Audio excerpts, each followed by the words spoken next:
नमस्कार, प्रणाम। मैं प्रियांशु प्रियंबद आप सभी का स्वागत करता हूं, वंदन करता हूं, अभिनंदन करता हूं आपके अपने YouTube चैनल पोएट बबुआ में। आज मैं पुनः आप सबके समक्ष हाजिर हूं, उपस्थित हूं रीति काव्य के एक अन्य कवि को लेकर, या फिर यूं कह लें गागर में सागर भरने वाले कवि को लेकर। जी हाँ, मैं बात कर रहा हूं बिहारी की।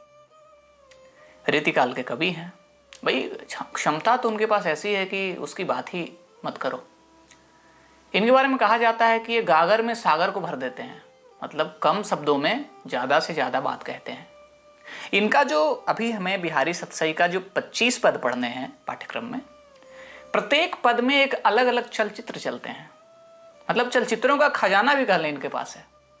हर पद में अलग अलग प्रसंग है, कोई एक दूसरे से जुड़ा हुआ नहीं। तो आइए उनके पदों को पढ़ते हैं, समझते हैं।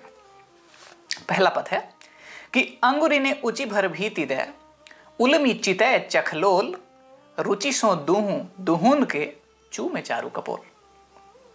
प्रसंग समझे।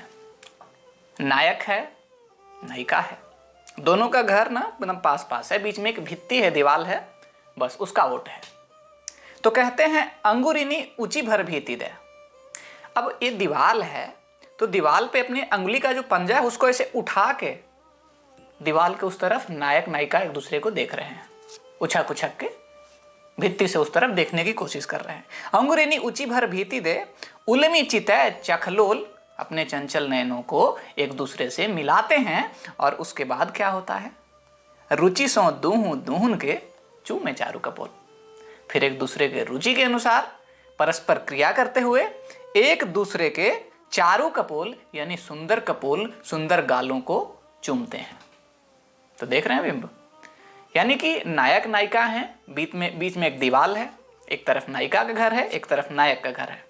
अब चूंकि दीवाल है तो दीवाल हल्का ऊंचा होगा, नायक नायिका का हाइट वहां तक नहीं पहुंच रहा होगा, तो इधर से नायक पैर उठाता है और इधर से नायिका पैर उठाती है और दोनों एक दूसरे के कपोल को चूमते हैं। कुछ ऐसा प्रसंग है बिहारी के यहाँ।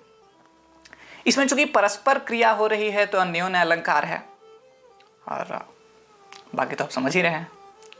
आगे देखते हैं।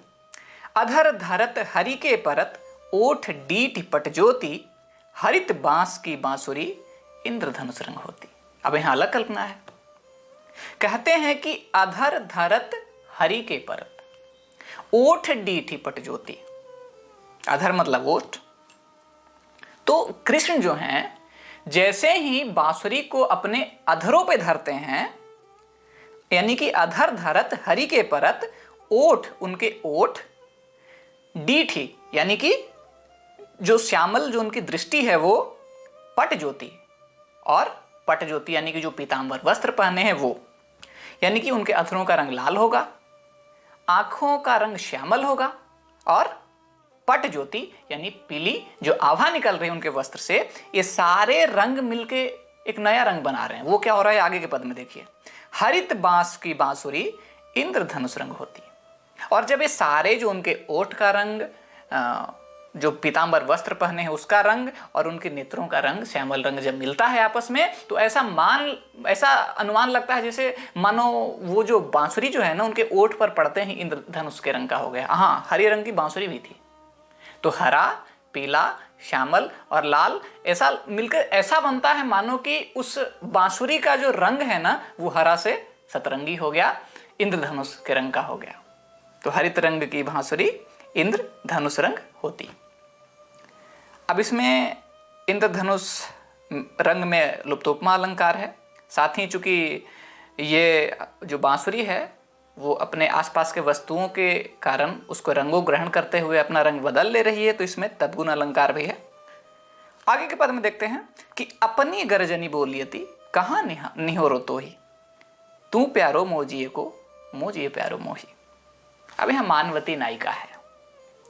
मानवती नायिका है। प्रसंगी कुछ यूं है कि नायिका जो है नायक से रूठती है और यह आशा करती है कि नायक मुझे मनाने आएगा, लेकिन नायक मनाने नहीं जाता है।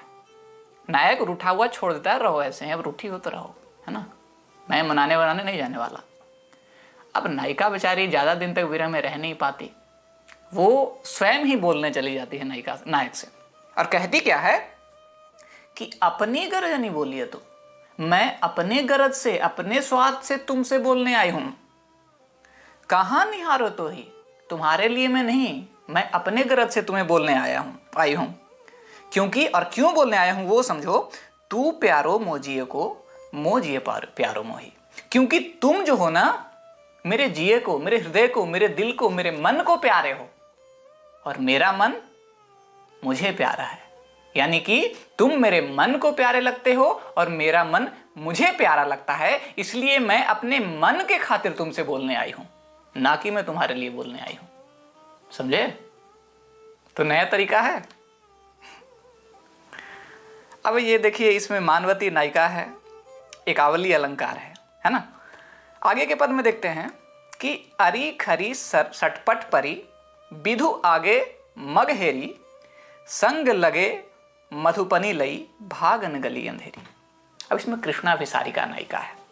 कृष्णाभिसारिका नायिका वो होती है जो अमावस्या की रात्रि में अपने प्रिय से मिलने जाती है, प्रिय से मिलती है, अभिसार करती है।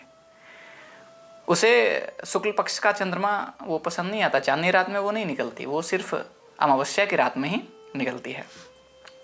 तो अरी खरी सटपट परी, विधु आधे मगहेरी। अब इसका एक अर्थ निकलता है कि अरी खरी सटपट परी यानी कि जल्दी में, अत्यधिक घबराहट के साथ जैसे ही वो मार्ग में निकलती है, अपने नायक से मिलने जा रही है, और बीच रास्ते में जैसे ही निकलती है वो देख लेती है विधु यानी चांद, तो चंद्रमा को देख लेती है। तो उसे लगता है ये क्या हुआ, ये तो मैंने चांदनी रात में आज निकल गई मैं। तो चांदनी रात में निकल गई तो उसको लोक लाज है ना कि कोई देख लेगा मुझे। तो कहती है कि अरी खरी सटपट परी, विधु आधे मगहेरी, आधे रास्ते में ही चांद को देखकर, संग लागे मधुपनी लई, भागन गली अंधेरी। अब यहाँ पे दो अर्थ निकलता है। एक अर्थ तो ये निकलता है कि संग लगे मधुपनी लई भागनी। अब यहाँ भागनी का अर्थ एक भाग्य से है और दूसरा भागने से है, गली अंधेरी। एक तो है कि जैसे ही मैं आधे रास्ते में जाके चांद को देखी तो मुझे आभास हुआ कि मैं तो अमावस्या की रात्रि में निकली ही नहीं हूं, आज तो चांदनी रात है। तो लेकिन मेरा भाग्य अच्छा था, लई भागिनी, यानी मेरा भाग्य अच्छा था कि भंवरों का जो समूह था मेरे सुगंध से, मेरे शरीर के सुगंध के कारण मेरी ओर आकर्षित हुआ और मेरे चारों तरफ भंवरे छा गए, जिसके कारण चांदनी रात होने के बावजूद गली में अंधेरा हो गया और मैं बच गई, किसी ने मुझे देखा नहीं। दूसरा अर्थ क्या है कि अरी खरी सटपट परी, विधु आधे मगहेरी, यानी कि चांद को आगे आधे रास्ते में देख के, संगे लगे मधुपनी लई, भागने लगी अंधेरी। यानी कि उस चांदनी रात्रि में जब मैं निकली अभिसार करने के लिए तो जो भंवरे थे उन्होंने मुझे चांदनी रात होने के कारण मुझे देख लिया, और देख लिया तो मेरे पीछे लग गए, और उनके कारण उन भंवरों से बचने के लिए मैं अंधेरी गली में भागने लगी। तो दो अर्थ निकलते हैं, दोनों में से जो आपको उचित लगे उसको लिख सकते हैं। अब इसमें हर्ष के साथ अपने सौंदर्य के बारे में नायिका कह रही है, अपने शरीर से निकलने वाले सुगंध के बारे में कह रही है, तो इस कारण से इसमें प्रहर्षण अलंकार है और कृष्णाभिसारिका नायिका है, वो आप समझ ही रहे हैं। अब देखिए अगला आपके लिए है, बिल्कुल आपके लिए है ना। आप दियो मन फेरी ले, पलटे दिन ही पीठी, कौन चाल यह रावरी, लाल लुकावत डीठी। कहते हैं इसमें खंडिता नायक है। खंडिता नायक वो है जिसका समझिए ब्रेकअप हो गया है, अभी के शब्द में कहें तो, है ना। नायक ब्रेकअप करके निकल लिया है। तो आप दयो मन फेरी ले, नायिका कहती है कि पहले तो तुम्ही ने मुझे मन दिया, मेरा दिल लिया, मुझसे प्रेम किया। आप दयो मन फेरी ले, पलटे दी ही पीठी, और जब मैं तुमसे प्रेम करने लगी तो पलटे दी ही पीठी, यानी कि उसके बाद तुमने क्या किया, मुझसे मुंह फेर लिया। पहले तो तुम्हें मुझे प्रपोज किया, मुझसे प्रेम किया, मुझे अपना लत लगाया, और जब मैं तुमसे उसके बदले में मैं तुमसे प्रेम करने लगी तब तुम क्या कर रहे हो, अपना मुंह फेर रहे हो, मुझे पीठ दिखा रहे हो, पीठ फेर लिया। कौन चाल है हरावरी, यह तुम्हारा कौन सा चाल है भाई बताओ। लाल लुकावत दी थी, और अब तो ऐसा दिन आ गया है कि तुम हमसे नजरें चुरा रहे हो, मुझसे मिलने से बच रहे हो। तो जो किया तुमने किया, पहले तुमने मुझसे प्रेम का प्रपोजल दिया, जब मैंने उसको एक्सेप्ट किया, अब मुझसे तुम नजरें चुरा रहे हो, बताओ, मुझसे मिल नहीं रहे हो, है ना। अब देखिए, मन फेरी ले पलटे दिन ही पीठी में प्रवृत्त अलंकार है, क्योंकि मन के बदले में वहां पीठ दिखाया जा रहा है, इस कारण से प्रवृत्त अलंकार है। खंडिता नायिका है इसमें। आगे देखते हैं। आवत जात न जानियत तेज ही तजिसी अरान, घर जवाई लो घट्यो खरो पूस दिन मान। अब देखिए यहाँ पे जो जमाता होता है, घर जमाई पे चोट किया है। चूंकि एक लंबे समय तक हमारे बिहारी जी भी अपने ससुराल में रहे थे, तो इनको इस बात का निजी अनुभव था, निजी अनुभव से निकला हुआ ये पद है। तो आवत जात न जानियति तेज ही तजिसी अरान, घर जवाई लो घट्यो खरो पूस दिन मान। कहते हैं कि पूस के महीने में सूर्य का आने जाने से किसी को कोई फर्क नहीं पड़ता। क्यों? क्योंकि पूस के महीने में सूर्य का काम गुण क्या है? सूर्य में ताप होता है, गर्मी होती है, ऊष्मा होती है। लेकिन पूस के महीने में सूरज ठंडा पड़ जाता है, तेज ही तजी, अपना तेज को त्याग देता है, तज देता है। तो इस कारण से सूर्य के आने और ना आने का पता ही नहीं चलता। पूस के महीने में सूरज कब निकलता है, कब नहीं निकलता है। अभी घर में बैठे हैं, हो सकता है बाहर निकला हो, और हो सकता है तुरंत छिप भी जाए, तो कुहासा से। तो इस कारण से पूस के महीने में सूरज के आने जाने से लोगों को फर्क नहीं पड़ता। उसी प्रकार घर जवाई लो घट्यो खरो पूस दिनवान, यानी कि जिस प्रकार से पूस के महीने में सूर्य का महत्व घट जाता है, उसी प्रकार से घर ही जवाई लो घट्यो, घर जमाई जो अपने ससुराल में रहते हैं, विवाह के बाद उसे घर जमाई कहा जाता है। तो वैसे लोग जो घर जमाई बन के अपने ससुराल में ही डेरा डाल के रहते हैं, सूर्य की भांति, पूस के सूर्य की भांति उनका भी महत्व घट जाता है। वो भी कब आते हैं कब जाते हैं, किसी को कोई फर्क नहीं पड़ता। तो बिहारी का संदेश समझ लो भाई। हाँ, इसमें उपमा अलंकार है और ये नीति का दोहा है। आगे देखते हैं। ऊंचे चिते सराहियत गिरह कबूतर लेत, झलकित दृग मुलकित वदन तन पुलकित कित हेत। इसमें एक सखी है। प्रसंग कुछ ऐसा है कि नायक नायिका छत पे चढ़े हैं। नायक जो है कबूतर उड़ा रहा है और उधर से नायिका देखती है ना। तो नायक जब कबूतर उड़ा रहा था, नायिका देखती है, तो नायिका नायक के प्रति आसक्त हो जाती है। अब बगल में खड़ी रहती है उसकी सखी। अब सखी ये सब सारा प्रसंग देख रही है। तो जब सखी इस चीज को देख रही थी, तब नायिका ने भी देखा कि मेरी सखी देख रही है। तब वो बात बनाने लगी कि नहीं, ऐसा कुछ नहीं है, कुछ आसक्ति वासक्ति कुछ नहीं है मुझे मेरा नायक के प्रति, बस ऐसे ही। अब देखिए कहती क्या है वो। कहती है कि ऊंचे चिते सराहियत गिरह कबूतर लेत। ऊंचा देखती हुई जब सखी उसको देखती है, तो नायिका ऊपर देखती हुई कबूतर की कलाबाजी की प्रशंसा करने लगती है। सराहियत, सराहना करने लगती है। गिरह मतलब कलाबाजी और सराहियत मतलब प्रशंसा करना। तो ऊंचे चिते यानी ऊपर देखकर कबूतर का जो कलाबाजी है उसकी प्रशंसा करने लगती है नायिका। बात बदलने की कोशिश करती है, जबकि वो देख रही होती है नायक को। झलकति दृग मुलकित वदन तन पुलकित कित हेते। तब नायक की सखी कहती है कि ये जो तुम्हारे नेत्रों में जो चमक है ना, और जो तुम्हारे वदन यानी चेहरे पे, मुख पे प्रसन्नता झलक रही है, साथ ही जो तुम्हारे तन का रोम रोम पुलकित हो उठा है, वो किस कारण से हुआ है बताओ। तुम कह रही हो कि तुम देख रही हो, इस कबूतर की कलाबाजी देख रही हो, हमसे झूठ बोलती हो, हमसे बात छुपाओगी तुम। इतने बेस्ट फ्रेंड है तुम्हारे, बताओ, हमसे बात छुपा रही हो, सच कर रही हो तुम, अच्छा नहीं कर रही हो। आज जब यदि तुम कह रही हो कि सच है, यदि तुम उस नायक के प्रति तुम्हारी आसक्ति नहीं है, तो बताओ कि तुम्हारे आंखों में चमक कहां से आया, ये तुम्हारे तन क्यों पुलकित हो रहे हैं, किस कारण से हो रहे हैं, कित हेत, है ना। तो इसमें अनजान बन रही है नायिका, है ना। अब देखिए, इसमें युक्ति अलंकार है। आगे देखिए, अगला पद में कहते हैं कि एचित सी चितवन चितय भई ओट अलसाए, फिर उजिकनी को मृग नैनी दृगनी लगनी अलाय। अब इसमें नायक नायिका सपोज मिलने गए होंगे मधुवन में, है ना। तो मधुबन में गए होंगे, नायिका एमएमवी की होगी, है, और नायक हमारा आर्ट्स फैकल्टी हिंदी डिपार्टमेंट का होगा, है ना। तो मधुबन में दोनों मिले। अब नायक बोला मेरा क्लास है भाई, मैं चलता हूँ। तो नायिका बोले ठीक है तुम जाओ, मैं भी चलती हूँ। तो आगे तक नायक आगे बढ़ा, हिंदी डिपार्टमेंट की ओर बढ़ा, हिंदी भवन की ओर बढ़ा, और नायिका वहीं पे कॉर्नर पे रुक गई। मधुबन जो है वहाँ पे कॉर्नर पे रुक गई। अब वहाँ से नायिका देख रही है, वही देखने का वर्णन है यहाँ पे, देखिए अपने अनुसार ढाल लीजिए आप।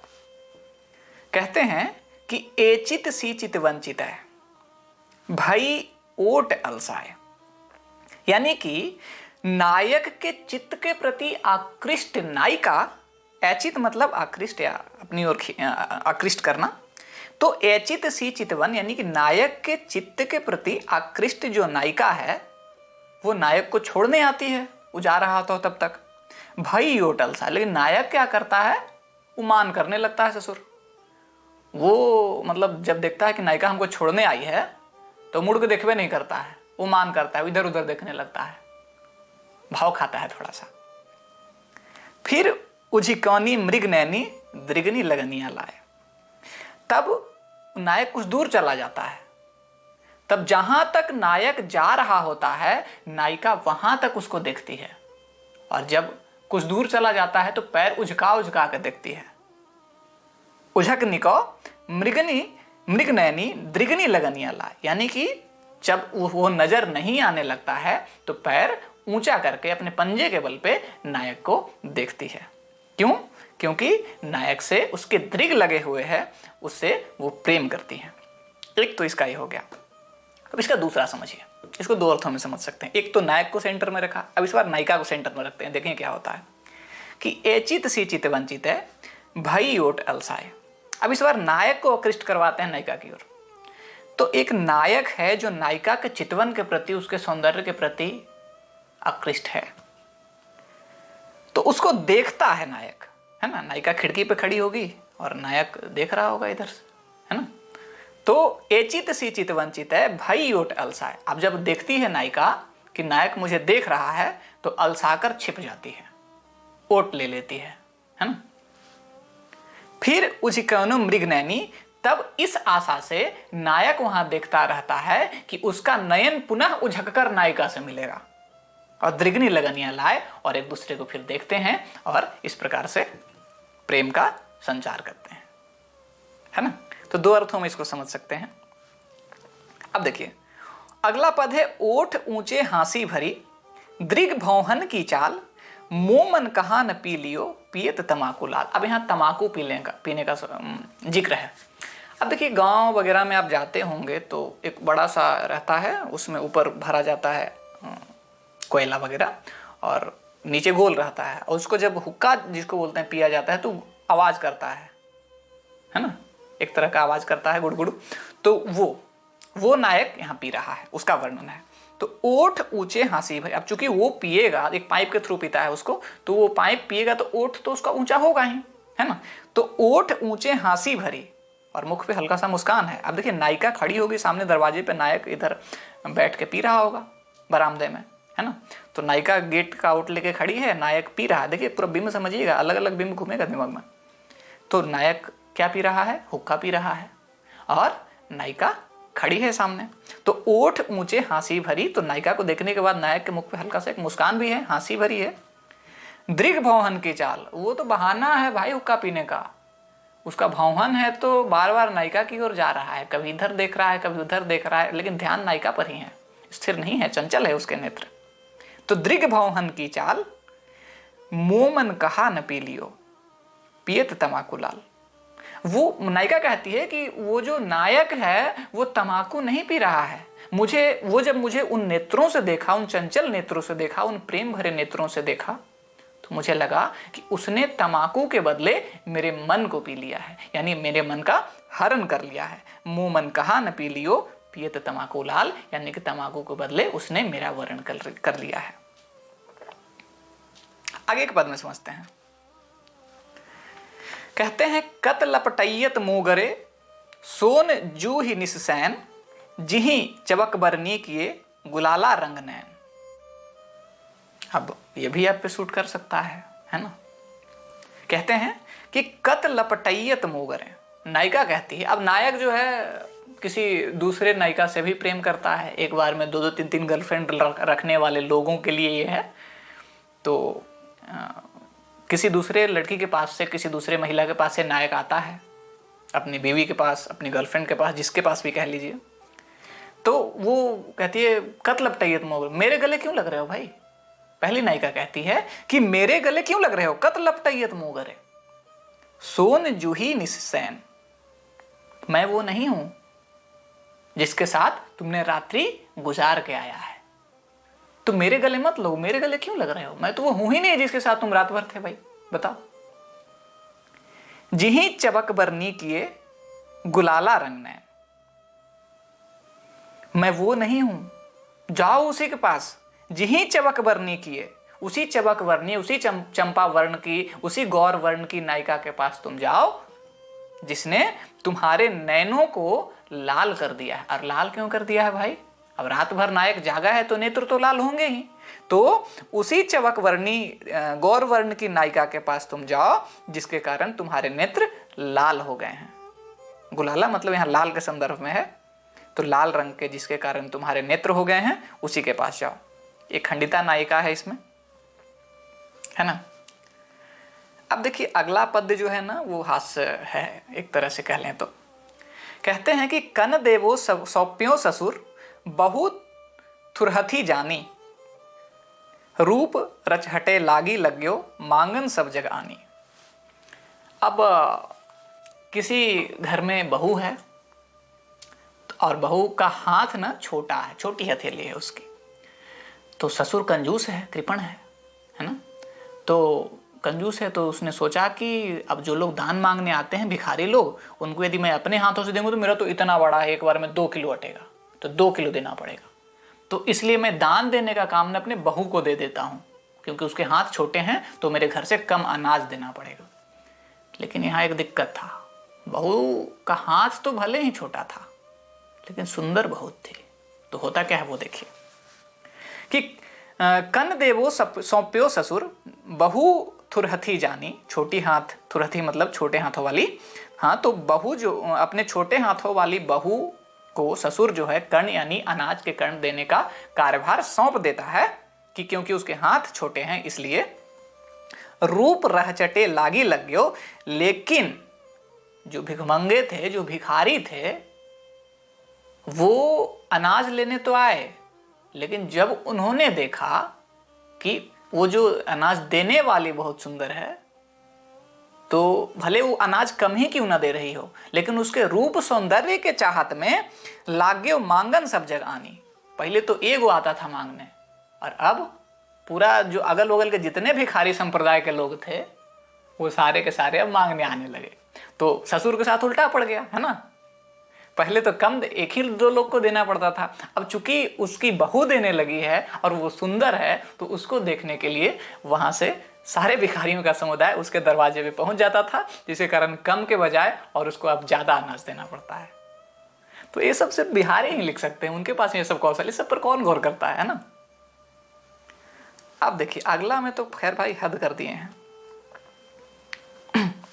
कहते हैं कि कर उठाए घूंघट करत, उसरत पट गुजरोट, सुख मोटे लूटी ललन, लखी ललना की लोट। अब यहाँ एकदम गांव की देशज कल्पना किया है इन्होंने। ऐसा समझिए कि गांव में कोई महिला है जो फूल तोड़ने गई है, फूल का ही उदाहरण बेहतर होगा। तो फूल तोड़ने गई है कोई महिला, तो कर उठाए घूंघट कर, अपना एक हाथ उठा के वो सर पे पल्लू कर रही, घूंघट कर रही है। हुआ क्या है उस संदर्भ में, उसरत पट गुजरोट, गुजरोट का मतलब जो सलवट होता है, जो वस्त्र पे जो सिकन होता है, वो साड़ी पे वो सिलवट। तो उस घूंघट को ऊपर करने के क्रम में उसके जो सिलवटों वाले जो वस्त्र थे वो खिसक गए हैं। खिसक जाना, उसरत का मतलब खिसक जाना। अब खिसका कैसे होगा, जब उसने अपना घूंघट ऊपर किया होगा तो ये जो उदर भाग का जो वस्त्र था, जो साड़ी था, जिससे उदर झका हुआ था, नाभि स्थल झका हुआ था, वो साड़ी ऊपर हो गया होगा, इसलिए खिसक गया होगा वहां से। अब देखिए, सुख मोटे लूटी ललन, लखी ललना की लोट। अब यहाँ मोटाई का अर्थ गठरी। अब कोई नायक है, वो दूर से ये दृश्य देख रहा था कि कोई नायिका है, फूल तोड़ने आई है, ऐसे पल्लू चढ़ा रही है। अब वो इस दृश्य को देखता है, सुख मोटे, सुख की गठरियां लूटता है, सुख की गठरियां बांधता है कोई नायक। क्यों बांधता है? लखी ललना की लोट। लोट का मतलब नाभि त्रिवली, यानी कि नाभि स्थल पे जो 3 पंक्तियां बनती हैं वो। हाँ, तो ललना का अर्थ स्त्री। तो स्त्री की नाभि त्रिवली को देखकर जो नायक है, जो कृष्ण है, वो सुख की गठरियां बांधते हैं, यानी सुख लूटते हैं। तो देख रहे हैं, बिहारी बिहारी हैं।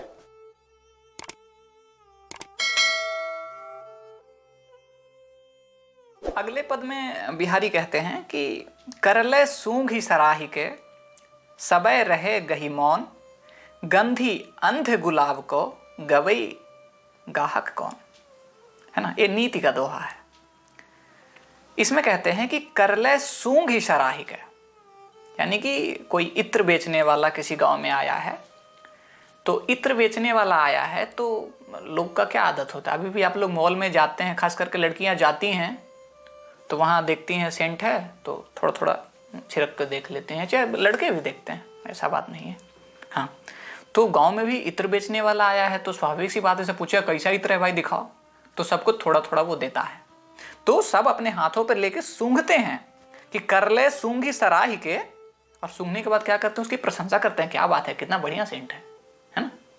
लेकिन जब वो पूछता है कि क्या बढ़िया लगा ना, कितना दे दें, कितने रुपये का दे दें, तब सबे रहेगा ही मौन, तब सब चुप रह जाते हैं, कोई खरीदते नहीं है ना। तो वो सब इत्र तो लेते हैं, उसका सराहना भी करते हैं, लेकिन उसको कोई खरीदते नहीं है। इस बात पे कवि क्षुब्ध होकर कहते हैं कि गंधी यानी सुगंधी बेचने वाला, इत्र बेचने वाला, अंध गुलाब को गवई गाहक कौन। गवई मतलब गवारों के गांव में, यानी कि जहां मूर्ख रहते हैं वहां गांव में, और अंध का मतलब मूर्ख के सेंस में आया है। तो कवि कहते हैं कि तुम ये मूर्ख के गांव में, इन गवारों के गांव में बेचने आए हो, यहां इसका महत्व कौन समझेगा। गुलाब का महत्व, गुलाब के सुगंध का महत्व, इस इत्र का महत्व इस गंवारों के गांव में समझने वाला कोई नहीं है, क्योंकि यहां मूर्खों का निवास है।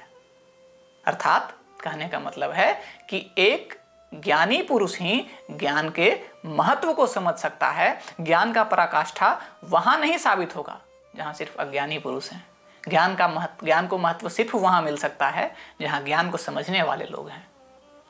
तो ये नीति का दोहा है। इसमें चूंकि अप्रस्तुत अर्थ है, कहना कुछ कह कुछ रहा है, कहना कुछ और चाह रहा है, इस कारण से अन्योक्ति अलंकार है ना। आगे देखिए, आगे भी एक और नीति का दोहा है। कहते हैं को छुट्टियो इहि जाल पर, परिकल कुरंग अकुलात, ज्यों ज्यों सुरसी भज्यो चाहत, त्यों त्यों उर्झत जात।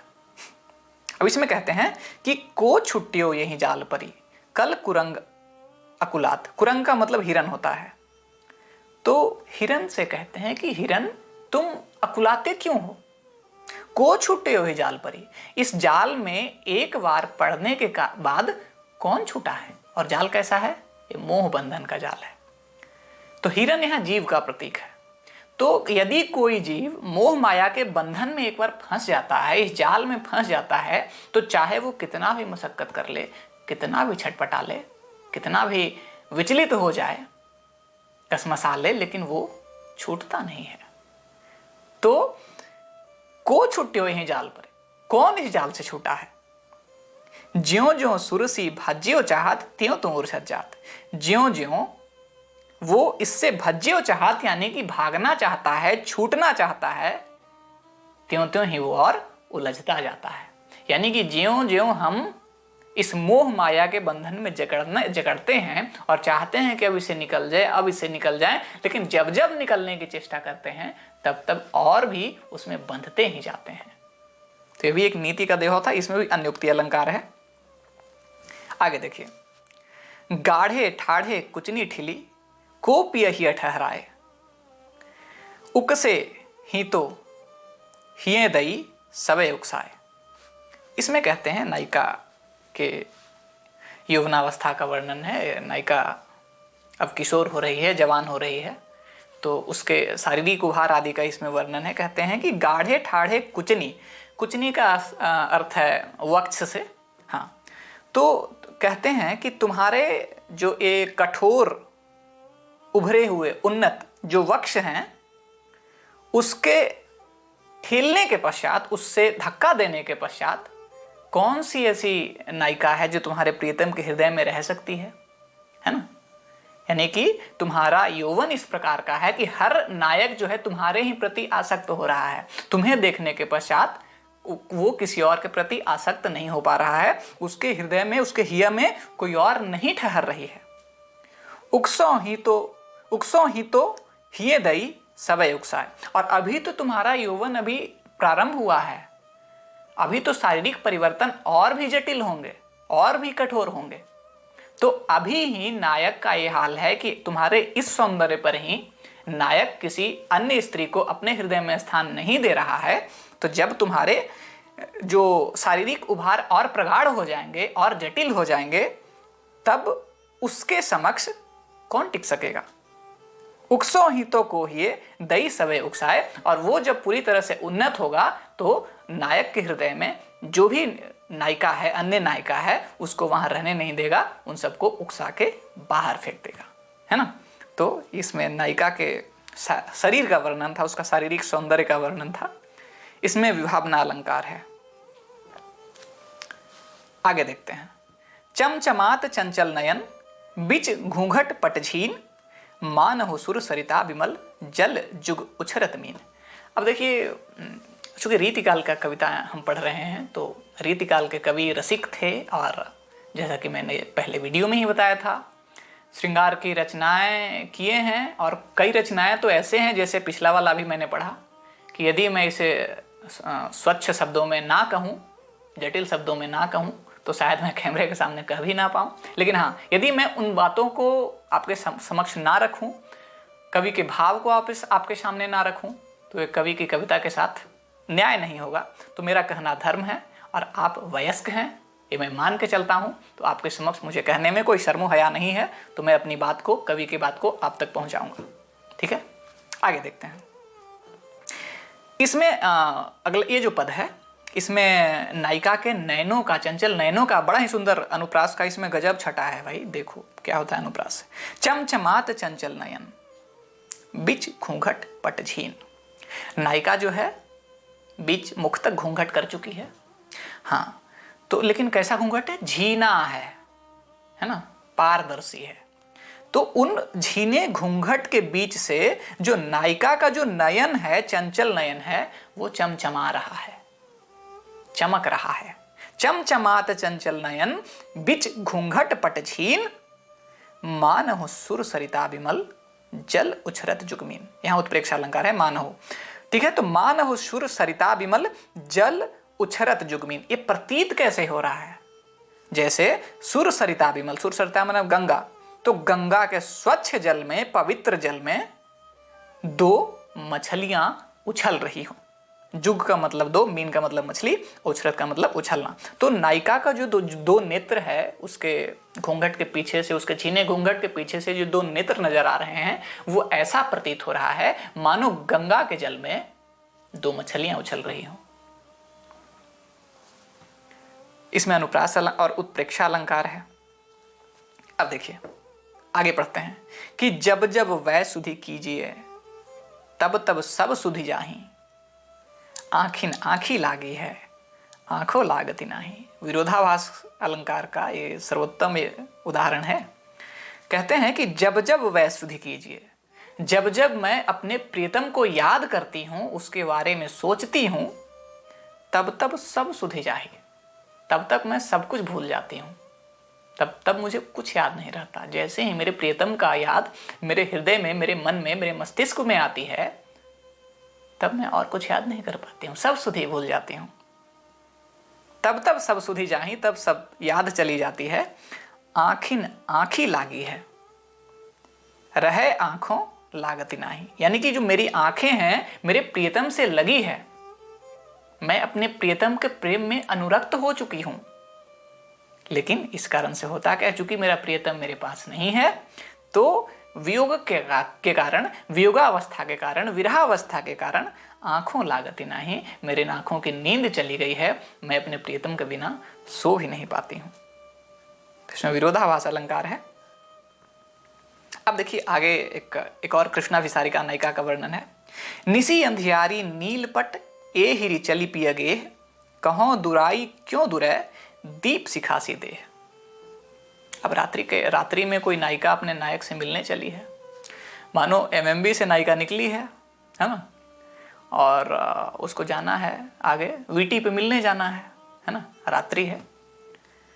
तो रात्रि अंधेरी है, इस पर चांदनी रात नहीं है, अंधेरी रात्रि है। वो सखियों से छुप छुपा के निकली है वहां से, एमएमबी से, या फिर कोई हॉस्टल कह लें, है ना, किसी हॉस्टल से निकली हैं, इतने सारे हॉस्टल्स हैं हम तो किसी से भी निकली हैं और वो जा रही हैं नायिका से मिलने। जैसे ही कॉर्नर पे पहुंची हैं, उसकी एक सखी उधर से आते हुए दिख जाती है और उसको पहचान लेती है कि तुम कहाँ जा रही हो, है ना। और वो पहचानती कैसी, वो देखिए कि निसी अंधियारी नीलपट ए हिरी चली पिया गे है। अंधियारी रात है, निसी अंधियारी, नीलपट और नीले रंग का वस्त्र पहनी है। तो अंधेरे में, काले में नीला रंग छिप जाता है, तो नीला रंग का वस्त्र तो वो पहनी कि कोई हमको देख ना पाए। लेकिन इसी तरह से वो पिया के घर जा रही थी, अपने पिया से मिलने जा रही थी। पिया गे कहो दुराई कै दुरे, कभी कहता है, उसकी सखियां कहती हैं कि छिपाने से ये चीज छिपेगा, और क्यों नहीं छिपेगा।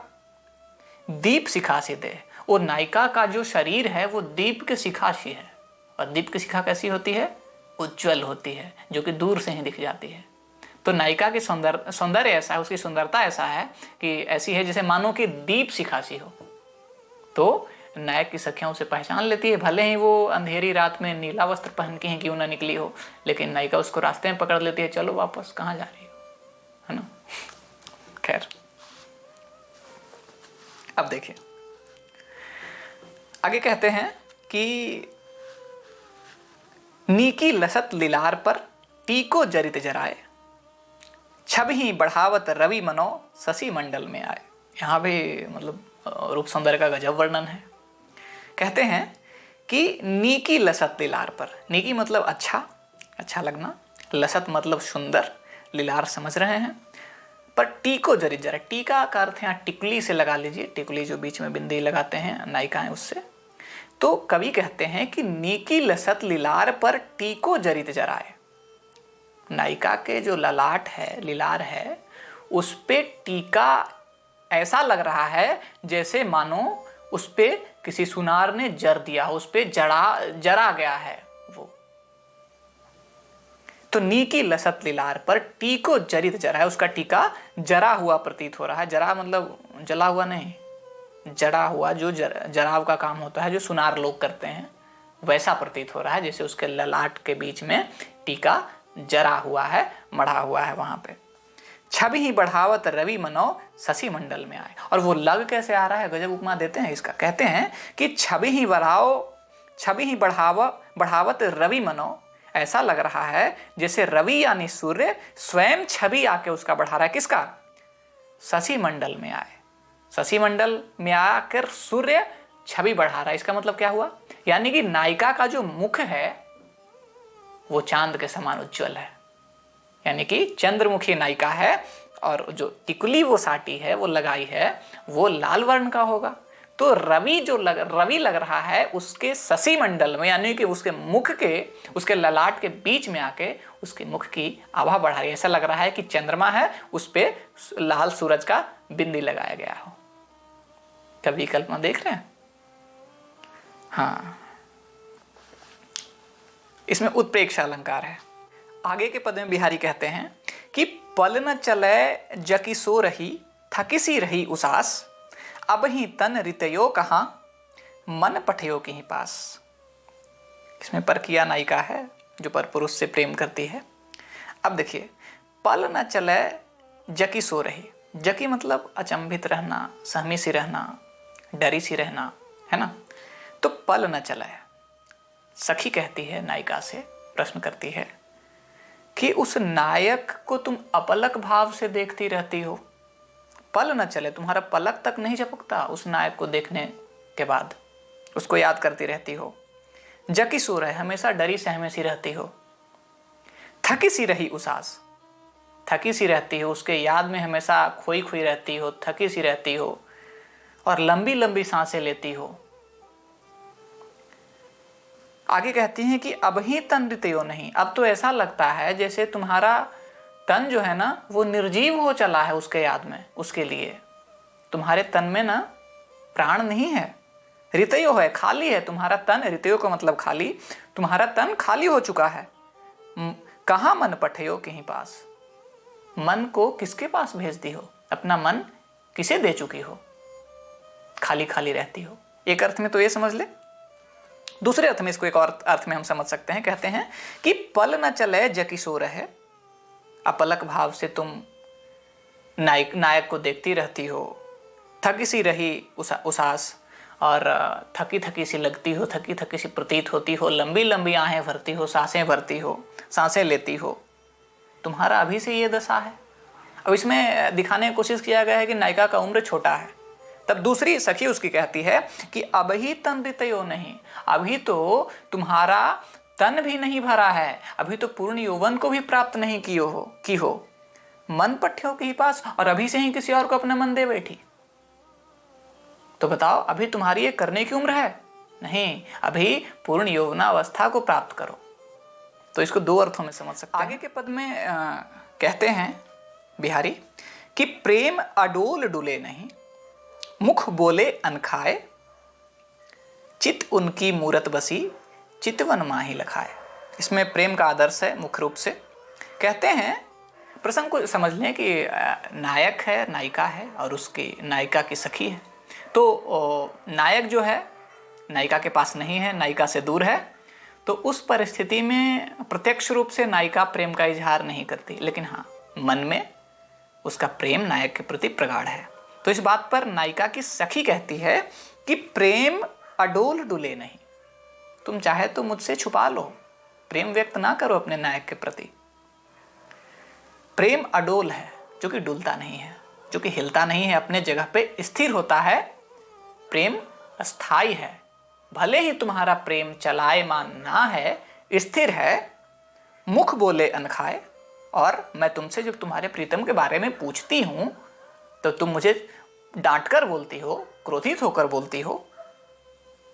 चित उनकी मूर्ति बसी, चितवन माही लखाए, लेकिन तुम्हारे चित्त में जो तुम्हारे प्रियतम का जो मूर्त बसा है उसको तुम दिन भर याद करते रहती हो। जो तुम्हारा हाव भाव है, जो तुम्हारा लहजा है, जिस प्रकार से तुम रहती हो, चितवन माही लखाए, तो तुम्हारे चितवन में तुम्हारे प्रियतम के प्रति जो अगाध प्रेम है वो प्रत्यक्ष रूप से दिखता है ना। तो यहाँ प्रेम की पराकाष्ठा बताई गई है। इस पद में प्रेम की वास्तविक परिभाषा दी गई है, आदर्श प्रेम की परिभाषा दी गई है। यदि मैं इस चीज को विलियम शेक्सपियर के शब्दों में कहूं तो विलियम शेक्सपियर कहते हैं कि love is not that love which alters when it alteration find. प्रेम वो है ही नहीं जो परिस्थितियों के अनुसार बदल जाए, जो कि विचलन होने से विचलित हो जाए। It is an ever fixed mark which sows on the tempest and is never shaking.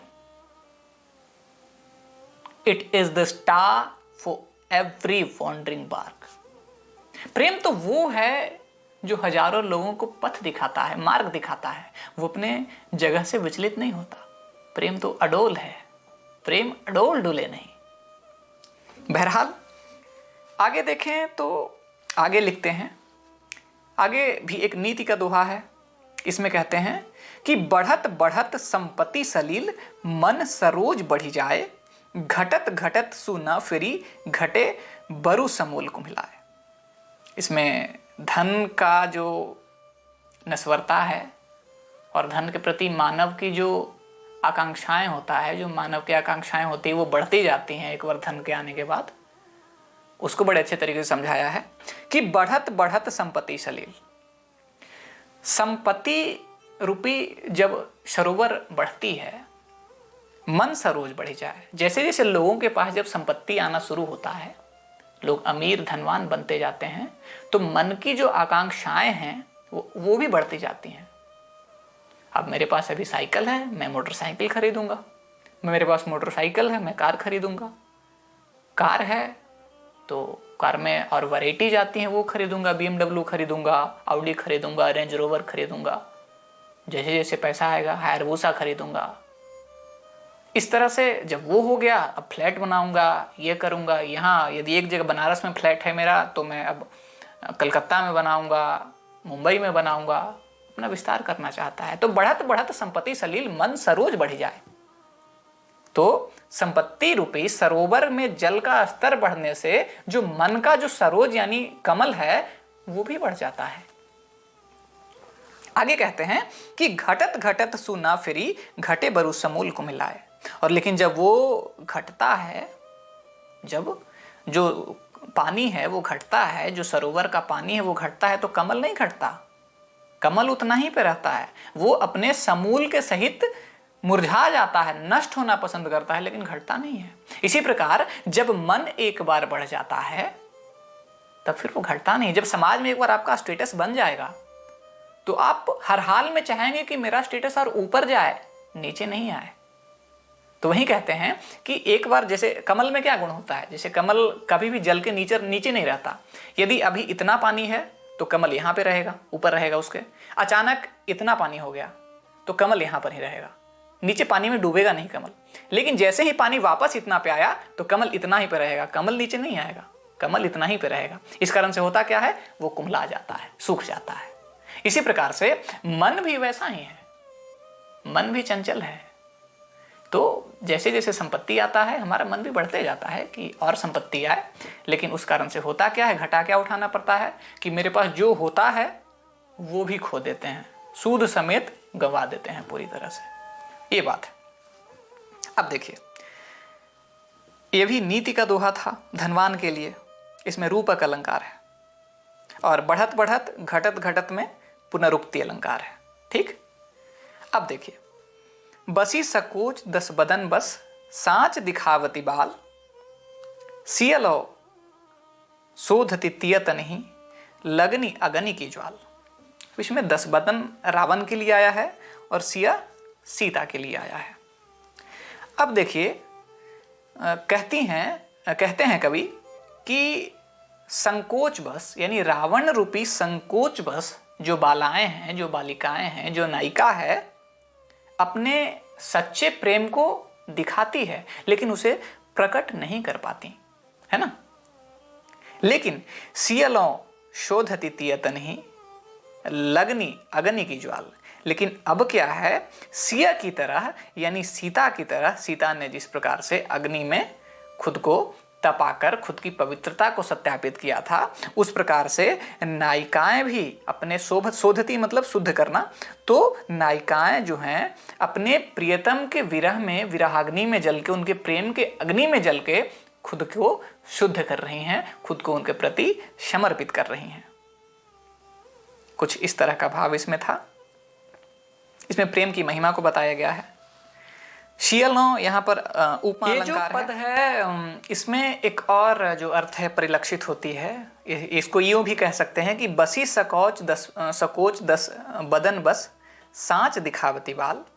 यानी कि सियलों शोधति तियतन तनहि, लगनी अग्नि की ज्वाल। यानी कि जिस तरह सीता को, माँ सीता को रावण के महल में रहने के कारण, उस संकोच के कारण समाज जो है उनको जब एक्सेप्ट नहीं कर रही थी, तब सीता को अपनी शुद्धता का परिचय देना पड़ा था अग्नि परीक्षा के द्वारा।